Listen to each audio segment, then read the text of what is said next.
വെള്ളിക്കോല് വെള്ളിക്കോല് വെള്ളിക്കോല് എന്ന് പറഞ്ഞ സാധനം ഉണ്ട്. അതിങ്ങനെ നീളത്തിലിരിക്കും. അതിന് തുമ്പത്തൊരു വളയം ഉണ്ടാവും. ആ വളയത്തിന് ഇങ്ങനെ വള്ളി കെട്ടി ഒരു പാത്രത്തിൽ കപ്പക്കിഴങ്ങൊക്കെ വെച്ച് കഴിഞ്ഞാൽ അതിങ്ങനെ നേരെ പിടിച്ചു കഴിഞ്ഞാൽ അതുമ്പോൾ ഇങ്ങനെ ആ കോലുമ ആ വെള്ളിക്കോലുമ ഓരോ വരകളുണ്ട്. ഇങ്ങനെ വരകൾ അളവും വെച്ചിട്ടുണ്ട്.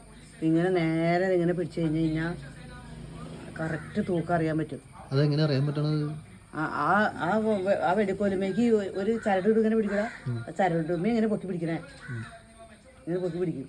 എന്നിട്ട് വള്ളി കെട്ടിയിട്ട് ആ വള്ളിയിൽ ഇവിടെ കെട്ടി ഒരു പാത്രത്തിൽ കപ്പക്കിഴങ്ങ് വയ്ക്കും. എന്നിട്ട് ഇങ്ങനെ പൊക്കും. ഇങ്ങനെ നിൽക്കും, കറക്റ്റ് വെക്കും. പിന്നെ നിന്ന് കഴിയുമ്പോൾ എത്ര കിലോ ഉണ്ടെന്ന് കറക്റ്റായിട്ട് അറിയാൻ പറ്റും. വെള്ളിക്കോല എന്താണോ അതൊക്കെ ഇപ്പം സൂക്ഷിച്ച് വെച്ചേക്കണ്ടായിരുന്നു അല്ലേ? വെല്ലിപ്പനോട് ഉണ്ടെന്ന് തോന്നുന്നു, ചോദിച്ചു നോക്കാം. ഉണ്ട്, അവിടെ എടുത്തു വെച്ചിട്ടുണ്ടാവും. വെള്ളിക്കോല് വെല്ലിപ്പനുള്ള നീ കണ്ടിട്ടുണ്ടോ? ഞാൻ കണ്ടിട്ടുണ്ട്. ഇവിടെ പഴങ്ങാട്ട അപ്പനുണ്ടായിരുന്നു.